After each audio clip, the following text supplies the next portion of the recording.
और मैं प्रणय के पास जाऊंगा। प्रणय, में एक बात जानना चाहता हूं, सभी लोगों को दिखाइए। मुझसे एक बार एक इंटरव्यू में पूछा गया कि आपकी वाइल्डेस्ट ड्रीम क्या है, आप क्या करना चाहते हैं? मैंने कहा मैं चांद पे प्रॉपर्टी डीलिंग करना चाहता हूं। तो मुझे लगता है कुछ लोगों के लिए ये प्रणय आसान हो जाएगा चांद पर प्रॉपर्टी डीलिंग करना, क्योंकि हम तो कॉलोनी बसाने की बात कर रहे हैं वहां पर। बिल्कुल दीपक जी, कहा जाए ये बहुत दूर नहीं है और इंसान के लिए हमेशा से चांद एक जिज्ञासा का केंद्र रहा है, उसकी उत्सुकता का केंद्र रहा है। और अगर कहा जाए कि चांद की अहमियत क्या है, शायद कहा जा सकता है कि धरती पर यदि आज जीवन है तो उसमें कहीं ना कहीं चांद की भूमिका है, क्योंकि चांद के गुरुत्वाकर्षण के कारण ही धरती का जो अपनी धुरी पर घूमती है वो 24 घंटे में एक चक्कर पूरा करती है। धरती पर अगर जीवन समुद्र से निकलकर धरती पर आ पाया, जमीन पर आ पाया, तो उसके अंदर भी चांद के टाइडल इफेक्ट की भूमिका कही जाती है। लेकिन अब जिस तेजी के साथ में और भारत ने जिस किफायती अंदाज के अंदर इस मिशन को अंजाम दिया है, इस विक्रम लैंडर के साथ में जो चांद पर लैंडिंग है उसकी कैपेबिलिटी भारत प्रूव करेगा। और इस लैंडिंग की कैपेबिलिटी प्रूव करने के साथ साथ जिस किफायत के साथ भारत प्रूव कर रहा है, जिसका जिक्र सज्जन जी भी कर रहे थे, तमाम वैज्ञानिक जो सहयोगी वैज्ञानिक जो हमारे साथ उपलब्ध हैं वो कर रहे हैं, तो ये चांद के ऊपर प्रॉपर्टी की डीलिंग केवल सपना नहीं है दीपक जी, बल्कि ये कई मुल्कों ने शुरू कर दिया है और बाकायदा अमेरिका के अंदर और दूसरे कई मुल्कों के अंदर इस चीज की प्रक्रिया भी शुरू हो गई है। और अगर कहा जाए एलन मस्क और जो कई उद्यमी हैं उन्होंने बाकायदा फाल्कन अपने जो रॉकेट्स हैं उनके साथ में इन चीजों के साथ प्रयोग करना शुरू कर दिए हैं कि अगर चांद पे भविष्य में कभी जाना हो, वहां कॉलोनी बसानी हो, तो किस तरीके से वहां पर प्लॉट काटे जाएंगे। तो आप देखिए कि ये भविष्य की संभावनाएं बहुत दूर नहीं है। रिटायरमेंट के बाद प्रणय आप मेरे साथ काम करना, यही काम करेंगे हम, चांद पर प्रॉपर्टी डीलिंग का। प्रणय बिल्कुल, आप जैसा कई लोगों ने कहा कि भाई हो सकता है 2047 तक एक लाइव जो है वो चांद से होगा, जहां आप एंकर करेंगे और मैं फील्ड में रिपोर्ट कर रहा हूं।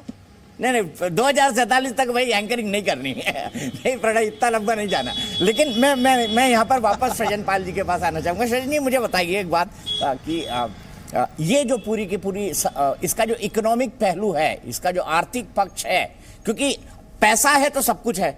मैं इंडियन जो माइंड है उसकी बात यहाँ पे करना चाहता हूँ। सृजन जी, एक गाना सुना होगा पूर्व पश्चिम का आपने, जब जीरो दिया मेरे भारत ने दुनिया को गिनती सिखलाई, देता ना दशमलव भारत तो चांद पर जाना मुश्किल था, धरती से सूरज का अंदाजा लगाना मुश्किल था। तो क्या कहेंगे आप इन इंडियन माइंड्स के बारे में जो वैज्ञानिक क्षेत्र में कमाल कर रहे हैं? और मैं अगर ये कहूं कि सिलिकॉन वैली सिर्फ इंडियन ही चला रहे हैं तो कुछ गलत नहीं है?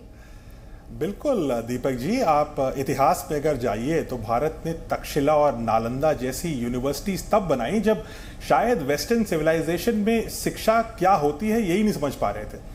हमने ग्रामर बनाई, आर्यभट्ट की आपने बात करी, ज़ेरो बनाया, उन्होंने ये बताया पहली बार, जब दुनिया में किसी को नहीं पता था कि धरती जो है ब्रह्मांड का केंद्र नहीं है। ये बात कहने वाले पहले भारतीय थे। अंग्रेजों को और विदेशी सिविलाइजेशन को 1000 साल एक्स्ट्रा लगे, तब उनको ये बात समझ में आई। तो भारत उसके बाद एक कठोर दौर से गुजरा जहाँ पे बहुत सारे इन्वेडर्स आए, ब्रिटिश आए, जिसने भारत की हमारी जो धरोहर थी, हमारा जो विज्ञान था, हमारी जो नॉलेज थी, हमारी संस्कृति थी, इसको दबाया। लेकिन आज़ाद भारत अब जब आज़ादी का अमृत महोत्सव मना चुका है और अमृत काल में जा रहा है, तो भारत की जो वैज्ञानिक क्षमता है, जो तकनीकी क्षमता है, जो उद्यमी, क्योंकि इसमें उद्यमी क्षमता भी हम सस्ते में कर रहे हैं, तो ये सारी चीजें मिल करके एक अच्छी लीडरशिप, जब देश का प्रधानमंत्री भी खड़ा होता है अपने वैज्ञानिकों के साथ, तो वैज्ञानिकों का मनोबल बढ़ता है। जब देश के सभी लोग 140 करोड़ लोग यज्ञ कर रहे हैं, पूजा अर्चना कर रहे हैं, बच्चे प्रार्थना कर रहे हैं, तो साइंटिस्ट का मनोबल बढ़ता है। और ये सारी चीजें जब मिल करके एक मिशन बन जाती है, किसी देश में ऐसा मिशन नहीं बनता। सारे देश चुपचाप सब कुछ करते रहते हैं, कुछ समझ में नहीं आता जनता को, अंतरिक्ष उनके समझ से परे माना जाता है। लेकिन भारत की जनता एक साथ जुड़ चुकी है। इस समय भारत अंतरिक्ष पढ़ रहा है, जान रहा है। शायद भारत चंद्रमा के बारे में जानने वाले जो लोग होते हैं, एवरेज इंटेलिजेंस अबाउट चंद्रमा सबसे ज्यादा हो चुका होगा इस समय भारत में। और इसमें मीडिया को भी धन्यवाद देना चाहिए कि वो एक जन जन तक ये मैसेज लेके गई। तो इसलिए एक ना सिर्फ चंद्रयान 3 लैंड करेगा सक्सेसफुली और इतिहास रचेगा, बल्कि मानसिकता बदल रही है, वैज्ञानिक सोच आ रही है। और हम ये कह रहे हैं कि हम मुश्किल काम कर सकते हैं। देखिए, हम आसानी से चंद्रमा के इक्वेटर पे जा सकते थे, हम नहीं गए। हम दक्षिणी ध्रुव पे जा रहे हैं, जो सबसे मुश्किल है, और कोई नहीं गया, कोई जा भी नहीं पा रहा है। क्यों जा रहे हैं? क्योंकि हमारे अंदर वो मनोबल है, वो कॉन्फिडेंस है कि हम वो सब कुछ कर सकते हैं जो दुनिया नहीं कर सकती। तो ये बहुत बड़ा कदम है। और इसे कहते हैं देश का आत्मविश्वास। और मैं भारत की सबसे बड़ी ताकत मानता हूं सृजन पाल जी, पूरी दुनिया से मैंने रिपोर्टिंग की है, भारत एक बहुत वाइब्रेंट डेमोक्रेसी है, ये एक बहुत जीवंत प्रजातंत्र है और यही भारत की सबसे बड़ी खूबी है। इसीलिए अमेरिका, ब्रिटेन, ये सब लोग जो है हमसे थोड़ा आजकल झुककर बात करते हैं। वीरेंद्र यादव जी मानेंगे इस बात को?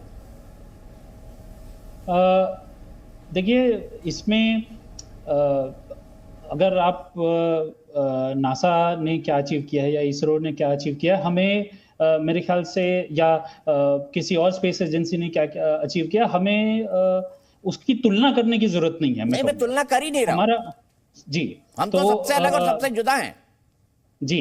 तो हमारा जो ये गोल है, हमारा जो लक्ष्य है, ये चंद्रमा पर पहुंचना है। हम 2 साल पहले, 3 साल पहले जब कुछ सालों पहले जब कोशिश की गई थी, तो अनफॉर्चुनेटली उस समय कुछ ऐसा हो गया कि हमारा एक जो लास्ट फेज था, जो लैंडिंग वाला फेज था, वो सक्सेसफुल नहीं रहा उस टाइम पे। और उस हिस्से को वापस से हमने ये कोशिश करके बहुत ही जल्दी उसको वापस से अचीव करने की हम कोशिश करने वाले हैं। तो मेरे ख्याल से इस बात पे हमें ये बहुत गर्व होना चाहिए। और all the best to ISRO, और होपफुली कल ये सक्सेसफुली हम पहुंचेंगे। जी न्यूज़।